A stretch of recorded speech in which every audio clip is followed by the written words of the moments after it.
Eu cumprimento todos com a santa e gloriosa paz do Senhor Jesus. Aqui quem fala é o Sérgio Henrique e na gravação deste vídeo estarei apresentando mais um resumo e nesta ocasião da lição de número 12, que traz o título As Epístolas Instruem e Formam os Cristãos. Na lição de número 11, que foi a lição anterior, falei a respeito do livro de Lucas, Evangelho escrito por Lucas, e também o livro de Atos, escrito também por Lucas. E neste vídeo, lição de número 12, estarei falando a respeito das epístolas, tanto as epístolas paulinas quanto as epístolas gerais que estão presentes no Novo Testamento. Estamos já caminhando para o final da revista do primeiro trimestre de 2022. Eu tenho certeza que até aqui o Senhor tem te abençoado, tem me abençoado, tem nos ajudado a compreender um pouco mais a respeito da palavra do Senhor. A lição de número 12, título As Epístolas Instruem e Formam os Cristãos.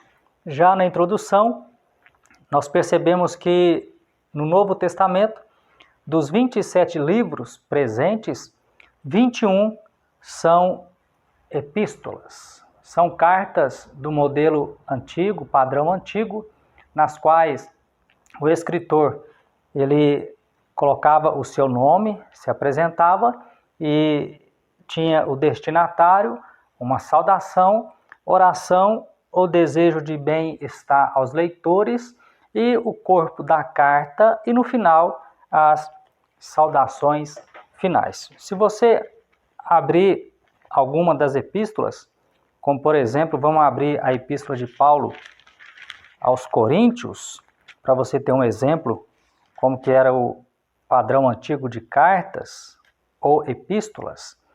Olha só, primeira carta de Paulo aos Coríntios, capítulo 1, versículo 1 e 2. E também o terceiro versículo. Paulo, olha só, o autor da carta, chamado apóstolo de Jesus Cristo pela vontade de Deus, e o irmão Sóstenes.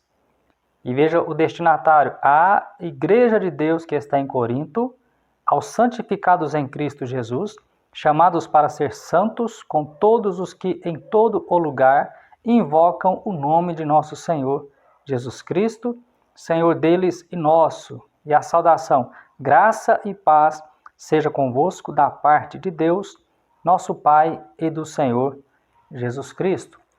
Você vai perceber nas epístolas que no início de cada epístola tem todas essas características. Depois vem o corpo da epístola e no final as saudações finais. Portanto, dos 27 livros do Novo Testamento, 21 destes livros são epístolas. E destas, 13 são de autoria de Paulo, conhecidas como epístolas paulinas, e 8 conhecidas como epístolas gerais. Já no caso das epístolas gerais, são autores variados, como por exemplo, carta de Judas, ou epístola de Judas, as epístolas de João, que escreveu 3 epístolas. E qual é a intenção? Tratar nesta lição, neste vídeo, sobre as epístolas paulinas, as epístolas gerais e no terceiro tópico que elas continuam a falar. Elas ainda falam ao nosso coração, também na nossa época. No primeiro tópico, como as epístolas paulinas nos instruem? Instruções salvíficas. Quais são as finalidades das epístolas? Como elas nos instruem, como elas nos orientam, nos guiam, nos norteiam na vida cristã, como membros do corpo de Cristo, que é a Igreja do Senhor. O 1.1, instruções salvíficas, que aí eu coloquei que trata da doutrina da salvação. A matéria que trata da doutrina da salvação, ela tem por nome de soteriologia. Você que quer aprender um pouco mais a respeito da doutrina da salvação, é só você procurar estudar soteriologia, que é o estudo sobre a doutrina da salvação. E aí, o comentarista da lição, ele vai dividir as epístolas por temas e por autores ou por escritores. E aí já começa a doutrina da salvação, as cartas que Paulo escreveu aos Romanos, aos Gálatas, e a primeira aos Coríntios e segunda aos Coríntios. E aí ele foca no tema da salvação, extraído destas cartas. A carta de Paulo aos Romanos, ele vai falar sobre o justo viver pela fé, que pela fé em Cristo somos declarados justos, Romanos 3, 23 a 25. Depois ele vai falar também na carta aos Gálatas, que ninguém é justificado pelas obras da lei, somente a fé em Cristo nos liberta do jugo do pecado. E em sua carta aos Coríntios, a primeira, que Cristo crucificado, ele vai tratar desse tema, morreu pelos nossos pecados e ressuscitou ao terceiro dia. E em sua segunda carta aos Coríntios, ele vai tratar sobre o ministério da reconciliação. Quando você procura ler todos estes temas, todos estes capítulos e versículos referidos, você vai ver que Paulo estava tratando a respeito da doutrina da salvação, que nenhum homem se salva por si mesmo ou por si próprio, mas ele é salvo pela fé. Pela fé em quem? Em Cristo. E isto não é justificado pelas obras. Obras não salvam ninguém. Aquele que é salvo, ele pratica boas obras, ele tem obras boas, bons frutos. Pelos seus frutos o conhecereis. Conhecereis quem? Aqueles que fazem parte do reino de Deus. Então, obra não salva ninguém, é tudo pela fé, através do sacrifício de Cristo, e aí entra o ministério da reconciliação em sua segunda carta aos Coríntios. Paulo vai tratar a respeito disso. Segunda doutrina, doutrina de Cristo. 1.2. Instruções a respeito de Cristo. Quando nós estudamos as epístolas, nós percebemos que as epístolas nos trazem várias doutrinas cristãs, e inclusive as explicações de vários assuntos contidos nos evangelhos, que foram escritos por vários autores, como Mateus, Marcos, Lucas e até mesmo João. Nós já estudamos a respeito dos evangelhos. E no 1.2, Paulo também vai tratar sobre a doutrina de Cristo. A matéria que estuda sobre a doutrina de Cristo, ela tem por nome Cristologia. Para você entender melhor a respeito de Cristo, você pode estudar Cristologia, que vai te ajudar a compreender melhor tudo relacionado à pessoa de Cristo, de Jesus Cristo. Inclusive, Cristo, eu já falei, não é o sobrenome, mas é o título de Jesus, do Messias, do Salvador. Paulo, escrevendo sua carta aos Efésios, ele vai dizer que Cristo como cabeça e a igreja o seu corpo. Portanto, Cristo é o líder. A igreja sendo eleita em Cristo e redimida, ou seja, resgatada, readquirida para a sua glória. Paulo, em sua carta aos Efésios, entre vários temas, um dos temas que ele trabalha é a doutrina de Cristo. Ele falando a respeito da pessoa de Cristo. Paulo, quando escreve aos Filipenses, a sua epístola aos Filipenses, ele vai dizer que o viver é Cristo, sendo o segredo da verdadeira alegria e o modelo de vida. Paulo vai dizer, escrevendo esta epístola aos Filipenses, que Cristo praticamente ele é o centro de todas as coisas, ele é o padrão, ele é o modelo de vida e é ele quem traz vida a todos que o seguem. Paulo, escrevendo sua carta também aos Colossenses, ele vai falar sobre a vida escondida em Cristo. E a igreja está unida em Cristo, morta e ressuscitada com Cristo, sendo Cristo a suficiência para todo o cristão. Então, dentro da doutrina de Cristo, cristologia, as epístolas aos Efésios, Filipenses e Colossenses também trabalham dentro deste assunto. E quem escreveu estas epístolas? O próprio apóstolo Paulo. Se você abrir o capítulo de cada uma destas epístolas, você perceberá a identificação de Paulo como o escritor e, em alguns casos, como o autor destas epístolas, porque tem epístola que não foi Paulo quem escreveu, ele ditou e alguém escreveu a epístola para ele. 1.3, instruções sobre as últimas coisas. Nós falamos sobre soteriologia e cristologia e agora sobre escatologia. Escatologia é o estudo das últimas coisas, ou a doutrina das últimas coisas, dos últimos acontecimentos, que tudo que trata a respeito do porvir, a respeito do futuro, está inserido dentro da doutrina das últimas coisas, que é a escatologia.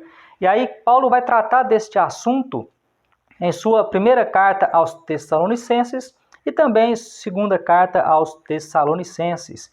Na primeira carta, ele vai dizer que seremos arrebatados, ou seja, tomados de súbito. Uma coisa, num abrir e fechar de olhos, muito rápido. E que ele vai falar também sobre conservar irrepreensível espírito, alma e corpo. Aquela história de que Deus quer só o coração, isso não existe. Primeira carta de Paulo aos Tessalonicenses, capítulo 5, versículo 23, vai falar sobre a questão do espírito, da alma e do corpo. Ou seja, tudo que faz parte da tricotomia humana precisa estar irrepreensível para participar do arrebatamento dos salvos ou da igreja do Senhor. E aí, segundo aos Tessalonicenses, Paulo vai falar sobre o arrebatamento, vai falar sobre o dia do Senhor, que ele será iniciado com a manifestação do anticristo. Cristo vem, arrebata a igreja, aí o anticristo se manifesta, aí inicia-se o dia do Senhor. Nós falamos sobre a grande tribulação, que é uma matéria que faz parte de escatologia. Então, estas duas cartas ou epístolas também foram escritas por Paulo. As duas epístolas falam sobre a necessidade de preparar-se para a vinda do Senhor. É muito importante que todo aquele que conhece a Cristo e resolve servi-lo, segui-lo, ele precisa ter em mente que a cada segundo, a cada instante, ele precisa estar preparado para tanto a sua morte física, quanto o arrebatamento da igreja, a vinda do Senhor. Primeiro tópico é esta matéria. Segundo 1.4, nós temos instruções pastorais e pessoais. Aquelas epístolas anteriores são epístolas direcionadas a grupos de pessoas. Naquela época, como a Roma, a cidade de Tessalônica, a Galácia. E já nestas epístolas, nós chamamos de epístolas particulares práticas. Alguns chegam a conhecê-las ou a referir-se a elas como epístolas pastorais, porque para quem foi direcionada eram líderes na época, ministros da palavra do Senhor, que tinham sobre si uma grande responsabilidade de influenciarem algumas pessoas ou alguns grupos de pessoas. O mais interessante é que muitas das epístolas foram escritas para responder a questionamentos ou sanar problemas que surgiram na igreja primitiva em locais específicos. E aí Paulo ele vai escrever primeira carta a Timóteo e também a segunda, depois a Tito e também a Filemon.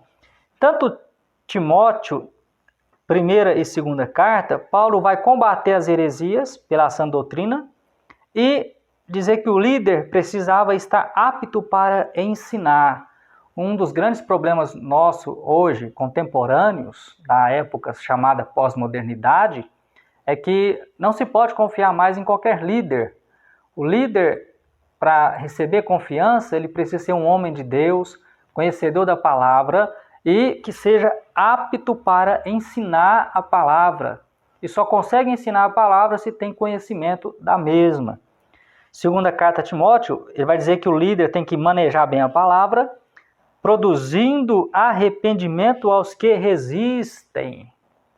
Ou seja, aqueles que querem resistir à doutrina através do ensino, através da pregação, através da palavra, do diálogo da palavra, eles vão sendo vencidos pelo poder da palavra. Tito, pastor deve contrapor os falsos ensinos, falar o que convém à sã doutrina. Interessante que desde aquela época, os líderes chamados como bispos ou bispos, que é a mesma coisa de pastor ou ancião, só muda a designação do nome, é que eles tinham que combater aquilo que era errado. Vivemos uma época hoje que é super difícil combater o que está errado, até mesmo dentro da instituição. Mas cabe a nós que zelamos pela palavra sempre firmar pela verdade, independente da situação, independente do momento, independente de quem é a pessoa, é interessante zelar pela palavra, falar sempre a verdade e defender sempre a verdade. Se vai ganhar ou perder, defender sempre a verdade. É para isso que o ministro do Senhor foi chamado, o embaixador de Cristo, aquele que representa o reino de Deus, defender sempre, em qualquer circunstância, a verdade. Jamais se calar diante daquilo que está errado, tanto no meio evangélico quanto fora do meio evangélico. E Paulo escreve ao Filemon a respeito da mensagem perdão, em que o arrependido seja recebido mais do que serve como irmão amado, Filemon, 1 versículo 16. Uma das coisas mais difíceis de aceitar é uma pessoa que cometeu tantas atrocidades, fez tantas coisas erradas, e aí quando ela vem para o meio, foi alcançada pela graça, pela palavra de Deus, as pessoas têm dificuldade em receber, em aceitar. Mas pela própria palavra, Paulo escrevendo ao Filemon, que aquele que cometeu tais coisas, arrependeu-se, veio participar, ele deve ser recebido como um irmão amado. Esse é o cristianismo, o verdadeiro cristianismo, o verdadeiro cristão, ele sabe perdoar e amar aquele que está chegando no meio, né, com amor, com compaixão, com afeto e com sinceridade. Tópico 2. Como as epístolas gerais nos formam? Como as epístolas gerais nos formam, nos orientam? E aí nós vamos perceber que nesse tópico não estaremos mais falando a respeito das epístolas escritas por Paulo, mas sobre as epístolas gerais. E aí nós já temos aqui de início 2.1, as epístolas de Pedro. Pedro escreveu 2 epístolas, primeira e segunda epístola de Pedro, e na primeira ele vai abordar o sofrimento cristão, as provações que fortalecem a fé, o assunto de santificar-se, suportar os agravos e alegrar-se nas aflições. Segunda carta de Pedro, ele vai alertar sobre os ensinos de falsos mestres, como negar a divindade e a segunda vinda de Cristo, e ele contesta tais heresias e anima a igreja a manter-se imaculada até a volta do Senhor. Então, Pedro, ele trata sobre estes temas, estes assuntos, que são de fundamentais importâncias, tanto foram para aquela época, como o é também para a nossa época. 2.2, as epístolas de João. João, ele escreveu um evangelho, que nós temos lá Mateus, Marcos e Lucas, evangelhos sinóticos, depois vem João, não cronologicamente nessa sequência, assim como as epístolas também não estão na cronologia em que foram escritas. João, ele escreveu um evangelho, 3 epístolas e o livro das revelações, que trata de escatologia, que é o livro por nome Apocalipse. João, escrevendo 3 epístolas, você vai perceber que na sua primeira, ele vai advertir o falso ensino que negava a encarnação de Jesus e as demais heresias gnósticas, que o salvo viver em comunhão com os irmãos, afastar-se da prática do pecado e amar uns aos outros, vencer o mundo por meio da fé, não pelas armas espirituais, carnais, mas por meio da fé. Nós cristãos não devemos usar as armas carnais para vencer as adversidades que nós enfrentamos, mas as armas espirituais, ou seja, por meio da fé. Segunda epístola de João, ele vai refutar as heresias do docetismo, ou seja, que negava o corpo físico de Cristo, alegando Cristo ser espiritual. E também temos o gnosticismo. E exorta a igreja a perseverar na doutrina de Cristo e usar de sabedoria ao receber pessoas em casa. Terceira epístola de João, a fidelidade de Gaio e Demétrio, ele vai ressaltar essa qualidade na vida destes 2 personagens, e a reprovação do mau testemunho de Diótrefes. E por fim, não seguir o mal, mas o bem. Independente das circunstâncias, o cristão, por mais que em algum momento ele queira desistir, está cansado, abalado psicologicamente, mentalmente, ou em outras áreas da vida, por mais que venha o pensamento de desistir, de fazer como todos fazem, ele precisa relutar, precisa lutar e insistir em permanecer naquilo que ele foi chamado, naquilo que ele acredita ser verdade, que vale a pena. Então tá as epístolas de João, 2.3, as outras epístolas. Hebreus, alguns atribuem ao apóstolo Paulo a sua autoria, mas até agora ninguém conseguiu dar certeza. Portanto, ela ainda continua nas epístolas gerais, né? E Hebreus vai tratar sobre a supremacia de Cristo, que ele é o sumo sacerdote, executando uma eterna redenção por seu próprio sangue. Uma coisa que é interessante ressaltar, aquela frase que você escuta, mudou-se o sacerdote, muda-se a lei. Em alguns momentos usados para a troca de líderes em instituições.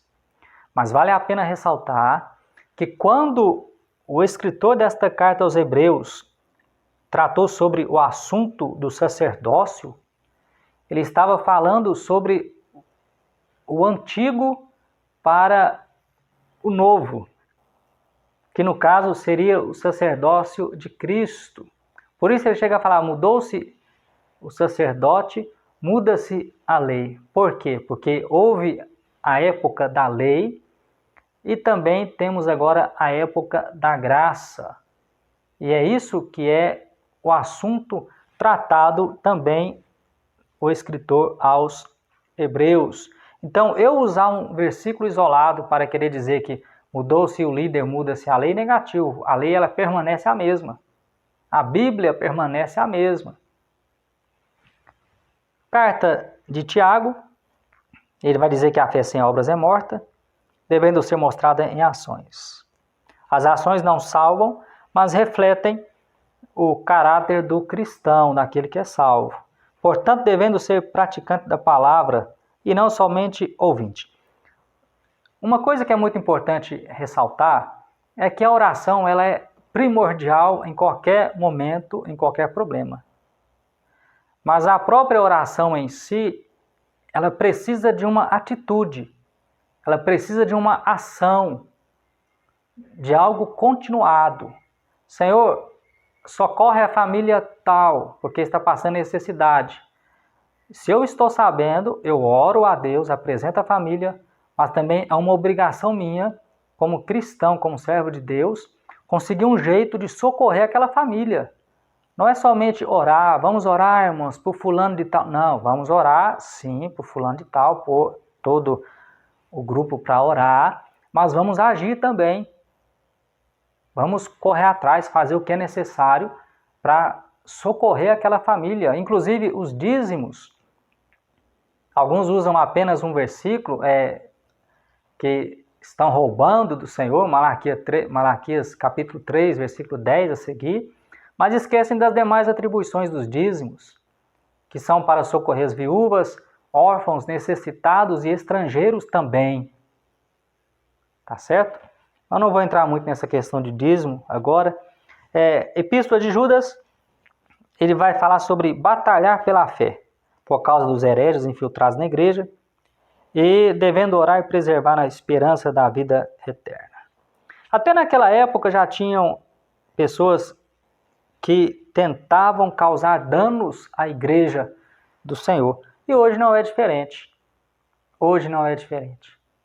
Inclusive, quando alguns dizem que é necessário que o joio cresça junto com o trigo, quando Cristo proferiu esta parábola, ele não estava falando das pessoas dentro de uma instituição, mas ele estava falando sobre o mundo inteiro. Então aquele negócio, irmãos, tem que deixar o joio crescer com o trigo. Não é dentro da igreja, como templo, como instituição, como uma organização.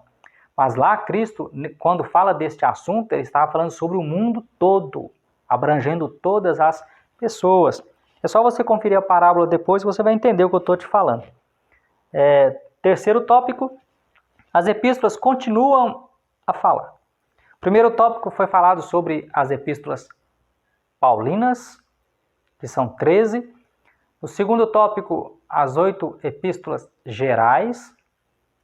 E no terceiro tópico, já uma questão mais prática, em que as epístolas continuam a falar. Falaram na época, através da sua escrita, através daqueles que liam e daqueles que ouviam, e falam ainda na nossa época, porque nós temos a condição de ler e estudar estas epístolas e trazê-las para o nosso dia a dia. 3.1, a doutrina da justificação. O que é ser justificado? É absolvido da punição do pecado. É quando uma pessoa está condenada e ela não consegue, por meios próprios, se livrar da condenação. Aí entra a doutrina da justificação, é o que Cristo faz. O pecador é justificado, absolvido da punição do pecado. Unicamente pela fé na graça divina, ou seja, ele precisa crer, aí entra a graça, que é um favor imerecido, através de quem? Através de Deus. João 3,16. Tá certo? Você pode ler também essa referência. Romanos 5, 1, 2, em que as obras humanas não podem salvar. Gálatas 2,16. Sendo necessário, veja bem, arrependimento, a pessoa reconhece, ela crê, Romanos 3, 23, 24. Aí acontece o novo nascimento. Cristo fala disso lá para Nicodemos. E aí Paulo escreve aos Efésios, capítulo 2, versículo 8 e versículo 9, a respeito da fé, ou seja, pela graça de Deus mediante a fé, que não vem pelas obras, a salvação não vem pelas obras, mas através da fé. E também a questão de ser justificado pela fé no sacrifício de Cristo. Hebreus 10, versículo 12. 3.2, a doutrina da santificação. É uma doutrina ainda atual, também para nós. Uma vida separada do pecado. Ser santo é ser separado do pecado. Ser santo, ou a santidade, é uma condição. Sede santo porque eu sou santo. E aí, santificação é um processo. Sem a santificação, ninguém verá o Senhor. Ou seja, a santificação é um processo contínuo. Uma vez que a pessoa tornou-se santa, ela se separa da prática do mal, da prática do pecado, ela passa a viver uma vida de santificação dia após dia, se santificando, se preparando, se melhorando para ser como Cristo. Até Paulo fala, sedes meus imitadores, assim como eu sou de Cristo. Deve ser santificado pelo Espírito, tanto na carne quanto do Espírito. Sem a santificação ninguém verá o Senhor. Então, o que trata deste assunto é a doutrina da santificação, ou seja, da separação da prática do que é pecado. 3.3, a doutrina da glorificação. ou seja, ser glorificado. O corpo que nós temos hoje é um corpo corrompido pela natureza do pecado, pela queda adâmica. E aí, quando Cristo vier, o corpo será transformado em um corpo glorioso. E aí tem um texto que vai dizer que assim como Ele é, nós também seremos. A doutrina da glorificação é a última etapa da nossa salvação. Você entra no caminho da salvação e o fim, o foco, o objetivo é a última etapa, que é ser glorificado. Não no sentido de ser exaltado, ser como Deus, não, mas de sair, de ser liberto deste corpo que perece e de todos os sofrimentos que o envolvem. Neste processo, o pecador é salvo pela graça, justificado pela fé, santificado pelo Espírito, que Espírito? O Espírito Santo, prosseguindo até a medida da estatura de Cristo. E por fim, é a transformação do corpo mortal em corpo glorioso, que ocorrerá na vinda do Senhor. Paulo, em sua primeira carta aos Tessalonicenses, ele vai dizer que no arrebatamento nós não precederemos aqueles que dormem. Que dormem em quem? No Senhor.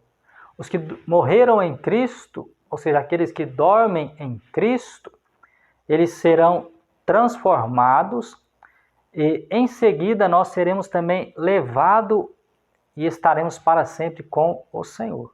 É só você ler as epístolas que você vai perceber com clareza a doutrina da glorificação. Conclusão: as epístolas, portanto, são livros inspirados, sendo quase 80% do Novo Testamento. Você lembra? De 27 livros do Novo Testamento, quantos livros compõem as epístolas? 13 mais 8, 21 livros do Novo Testamento, ou seja, 80% do Novo Testamento, contendo nelas o conjunto de doutrinas pelos seus diversos autores, a fim de instruir o povo de Deus, preparando a igreja para a vinda do Senhor. É o que sempre nós falamos, a lição fala muito sobre isso, as lições falam muito sobre isso. Toda a Bíblia é de suma importância para nós. Toda ela. Não tem como tirar um livro, tirar outro do cânon bíblico que nós temos e falar assim, Gênesis é mais importante do que Apocalipse. Não, formam um conjunto de livros pequenos, a Bíblia Sagrada. Então Deus te abençoe ricamente em nome de Jesus. Está aí mais um resumo da lição, neste vídeo da lição de número 12. E que Deus continue te abençoando, te ajudando a entender melhor a Sagrada Escritura, em nome de Jesus. Um abraço a todos e até o próximo vídeo. Não deixe de acompanhar os vídeos semanais, tanto relativo ou referente a lições da CPAD, classe adultos, como curiosidades bíblicas que no decorrer do tempo eu vou acrescentando no canal. Abraços em nome de Jesus.